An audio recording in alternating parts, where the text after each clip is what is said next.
قرآن مجید کا ترجمہ جانتے ہیں وہ شاید یہ سمجھ رہے ہوں کہ میں نے میلاد مصطفیٰ سے ریلیٹڈ کیوں نہ کوئی آیت پڑھی، کہ میں کوئی ایسی آیت پڑھتا جس میں حضور کی باقاعدہ ولادت کا ذکر کیا جاتا۔ اللہ تعالیٰ نے سورۃ العصر نازل فرمائی، والعصر، اور مجھے زمانے کی قسم۔ اللہ نے کیا کہا؟ اور مجھے زمانے کی قسم۔ اب زمانہ انسان کو کبھی گدا سے بادشاہ بنا دیتا ہے اور کبھی بادشاہوں کو گدا بنا دیتا ہے، کبھی بادشاہ ذلت والے کو عزت والا بنا دیتا ہے اور کبھی عزت والے کو ذلت والا بنا دیتا ہے۔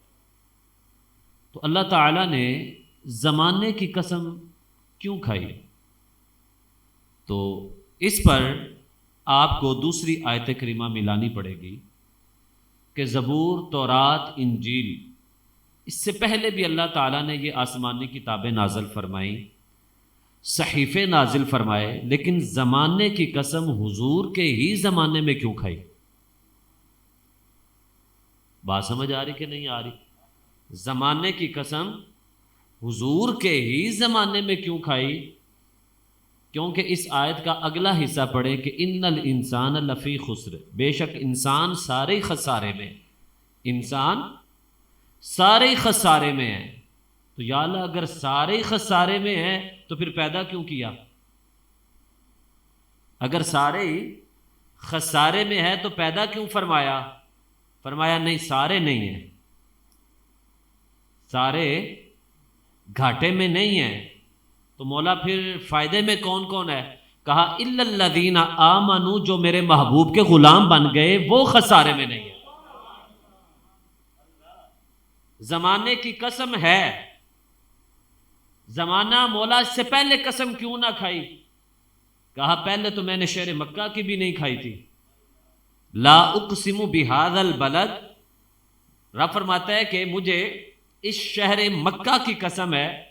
مولا شہر مکہ کی قسم کیوں؟ کہ اس میں تیرا خانہ کعبہ ہے، حجر اسود ہے، مقام ابراہیم ہے، صفا مروہ ہے، یہاں جبرائیل امی آتے رہے، انبیاء کرام آتے رہے۔ کہا آتے رہے لیکن پہلے قسم تو نہ کھائی تھی نا، قسم تو اب کھائی ہے۔ مولا اب کیوں کھائی؟ کہا وَأَنْتَ حِلٌّ بِهَذَا الْبَلَدِ، کہ اس میں اب میرا سونا جو رہتا ہے۔ تو جس زمانے میں مصطفیٰ آئے اس زمانے کی قسم کھا کر کہا خسارے میں ہیں، سارے خسارے میں ہیں۔ تو مولا پھر فائدے میں کون رہا؟ کہا جو میرے محبوب سے جڑ جائے گا۔ نہیں سمجھ آ رہی آپ کو؟ آپ ذرا غور کریں، توجہ کریں۔ میں اس آیت کریمہ کا، اس سورہ مبارکہ کا ایک اور پہلو آپ کو سمجھانا چاہتا ہوں کہ رب نے زمانے کی قسم کھائی، پہلے کبھی نہ کھائی، تب کھائی جس زمانے میں مصطفیٰ جلوہ گر ہوئے، اور کہا لوگوں تم سارے خسارے میں ہو۔ تو مولا فائدے میں کیسے آئیں گے؟ کہا الا الذین آمنوا، جو مجھ پر تو ایمان لائے، ساتھ میرے محبوب کے غلام بن گئے، وہ خسارے سے نکل کر کامیابی کی طرف آ گئے۔ تو اس کا مطلب ہے ہمیں کامیابی حاصل کرنے کے لیے در رسول کے ساتھ جڑنا پڑے گا۔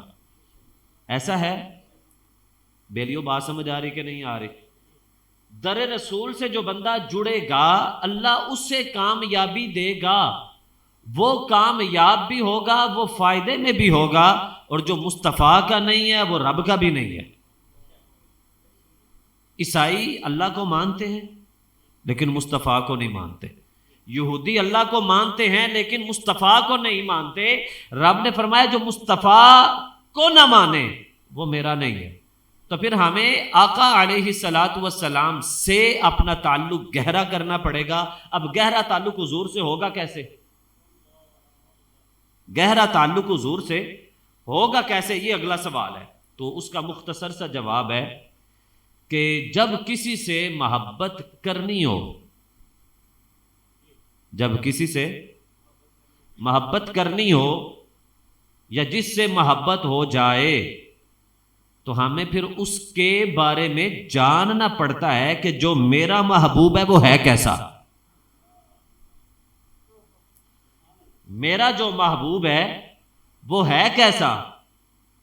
تو جب ہم نے اس کو دیکھنا ہے کہ میرا محبوب کیسا ہے، تو حضور کی ایک مبارک زلفوں پہ ذرا میں بات کرتا ہوں، ذرا توجہ کریے گا۔ آقا علیہ الصلوۃ والسلام کی زلفیں کیسی تھیں؟ اوپر سے بالکل سیدھی تھی، نیچے سے گنگڑیالی تھی۔ ادھر دیکھیں ذرا، اوپر سے بالکل سیدھی ہے، نیچے سے گنگڑیالی ہے۔ سوال ہے کہ حضور کے سارے بال مبارک گنگڑیالے کیوں نہ تھے اور سارے سیدھے ہی کیوں نہ تھے؟ یا سارے سیدھے ہوتے یا سارے ہی گنگڑیالے ہوتے؟ تو جب ہم نے غور کیا تو جس کے بالکل بال اوپر سے نیچے تک گنگڑیالے ہوں تو پیارا وہ بھی نہیں لگتا، اور جس کے بالکل سیدھے ہوں، انسان تھوڑا سا کہہ رہے تھے کہ اس میں تھوڑی سی اگر وہ گنگڑیالے سے ہوتے تو اور مزہ آ جاتا۔ رب نے مصطفیٰ کو سیدھے بھی دے دیے، گنگڑیالے بھی دے دیے، کہا گنگڑیالے والا حضور کے گنگڑیالوں سے نسبت دے لے، سیدھے والا حضور کے سیدھوں سے نسبت دے لیا کرے۔ محبت بنانی ہے، محبت جوڑنی ہے حضور کے ساتھ، تو حضور کے حسن و جمال کی بات کریں کہ حضور علیہ الصلوۃ والسلام کا حسن و جمال تھا کیسا، حضور کی خوبصورتی کیسی تھی۔ خوبصورتی اتنی تھی کہ صحابہ کرام علیہم الرضوان، یہ شاہ صاحب نے مجھے اپنے گھر میں 12 ربیع الاول کو جو موضوع بیان کرنے کے لیے دیا ہوا ہے کہ آپ نے ہمارے گھر میں جو تقریر کرنی ہے، وہ موضوع ہے حضرت ام بابت کا واقعہ، جنہوں نے حضور علیہ الصلوۃ والسلام کو مبارک کہہ کر حضور کا خوبصورت حلیہ بیان فرمایا ہے۔ اور اس کے ساتھ ایک دوسرا انہوں نے مجھے موضوع دیا ہوا ہے کہ حضور علیہ الصلوۃ والسلام کا، آپ کی جو حدیث ہے نا، حدیث نور، کہ جس میں یہ بیان ہے کہ حضور علیہ الصلوۃ والسلام کو اللہ تعالیٰ نے جو نور بنایا، آپ کے نور سے پھر اللہ تعالیٰ نے کل کائنات کو پیدا کیا، کہ انہوں نے بتایا کہ آپ نے گھر میں صرف حضور کے حسن پر بات کرنی ہے، حضور کے جمال پر بات کرنی ہے۔ تو اس میں سے ہی چند ایک چیزیں میں آپ کے سامنے ذرا بیان کرنے لگا ہوں کہ حضور علیہ الصلوۃ والسلام کے موئے مبارک وہ میں نے بتا دیا کیسے تھے۔ اب حضور کے گوشت مبارک کی طاقت دیکھیں کتنی ہے، اتنی ہے کہ آقا علیہ الصلوۃ والسلام نے ارشاد فرمایا، آسمان پر اتنے فرشتے رب کی عبادت کر رہے ہیں کہ آسمان کا کوئی بھی حصہ ان کے سجدوں کی پیشانی سے خالی نہیں ہے، اور فرمایا ان کی وجہ سے آسمان چرچراتا ہے، اس کی آوازیں آتی ہیں، اور حضور علیہ الصلوۃ والسلام نے فرمایا میں زمین پر بیٹھ کر آسمان کے چرچرانے کی آوازیں سنتا ہوں۔ کہاں زمین پہ حضور جلوہ گر ہیں اور آپ زمین پر بیٹھ کر آسمان کے چرچرانے کی آواز سنتے ہیں، اور دوسری طرف حضرت عباس رضی اللہ تعالی عنہ حضور کے چچا جان عرض کرتے ہیں، یا رسول اللہ آپ جانتے ہیں کہ مجھے آپ کے نبی ہونے کا علم کب ہو گیا تھا؟ توجہ، مجھے کب علم ہوا تھا؟ کہا چچا جان بتائیں۔ عرض کی یا رسول اللہ جب آپ پنگوڑے میں تھے تو میری نظر آپ پہ پڑی، پہلے چاند پہ پڑی، میں نے ایسے آسمان کو دیکھا تو چاند ایسے ایسے گھوم رہا تھا، کبھی ادھر کبھی ادھر کبھی ادھر کبھی ادھر۔ تو کہتے میں بڑا حیران ہوا کہ چاند کو آج کیا ہوا ہے، دائیں بائیں ہو رہا ہے۔ کہتے اچانک میری نظر آپ کے پنگوڑے پہ پڑی تو جدھر آپ کی انگلی جاتی تھی چاند بھی ادھر جا رہا تھا۔ چاند جھک جاتا جدھر انگلی اٹھاتے مہد میں، کیا ہی چلتا تھا اشاروں پر کھلونا نور کا۔ اعلیٰ حضرت فرماتے ہیں نا کہ حضور پنگوڑے میں تھے، پنگوڑے میں، لیکن حضور کے اشاروں پر چاند بھی کھیلا کرتا تھا، وہ حضور کا کھلونا ہے۔ ہم کھلونے بازار سے خرید کر لاتے ہیں، رب نے مصطفیٰ کا کھلونا چاند کو بنایا ہے۔ اور میں کبھی کبھی وجدان میں یوں کہتا ہوں کہ رب نے مصطفیٰ کے یہ سارے غلام بنائے ہیں، چاند کو پیدا ہی اس لیے کیا تھا کہ جب میرا محبوب انگلی ادھر ادھر کرے تو نے محبوب کی انگلی کے اشاروں پر کھیلنا ہے، میرے محبوب کو ہنسانا ہے تم نے۔ اور حضور علیہ الصلوۃ والسلام نے اگلی بات کیا فرمائی؟ کہا چچا جان ایک اور بات کروں جو اس سے بھی بڑی ہے، جو اس سے بھی بڑی ہے۔ جی حضور ضرور۔ فرمایا جب میں پنگوڑے میں تھا تب لوح محفوظ پر جو قلم چلتی تھی میں اس کی بھی آواز سنا کرتا تھا۔ یہ حضور کے گوشت مبارک کا کمال، لاکھوں سلام ہے. میں یہاں بات جو کرنا چاہتا ہوں، جو میں عرض کرنا چاہتا ہوں آپ کو یہ لب لباب بیان کر کے، جو سورج ہے یہ آسمانوں پہ ہے اور ستارے سورج سے بھی زیادہ دور ہیں. 1500 سال کروڑوں نوری سال بنے تو اتنا سورج ہم سے دور ہے. اور حضور علیہ الصلوۃ والسلام کیا فرما رہے ہیں کہ میں زمین پر بیٹھ کر آسمان کے چرچرانے کی بھی آوازیں سنتا تھا، لوح محفوظ پر چلنے والے قلم کی بھی آواز سنتا تھا، میرے ساتھ چاند بھی باتیں کیا کرتا تھا.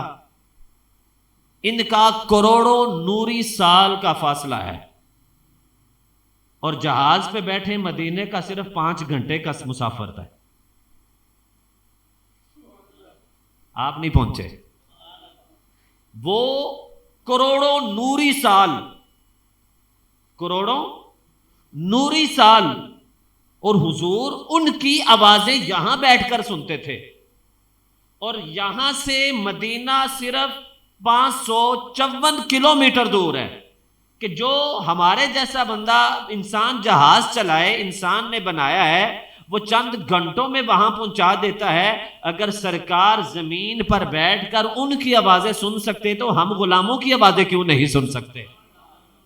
فریاد امتی جو کرے حال زار میں، ممکن نہیں کہ خیر بشر کو خبر نہ ہو.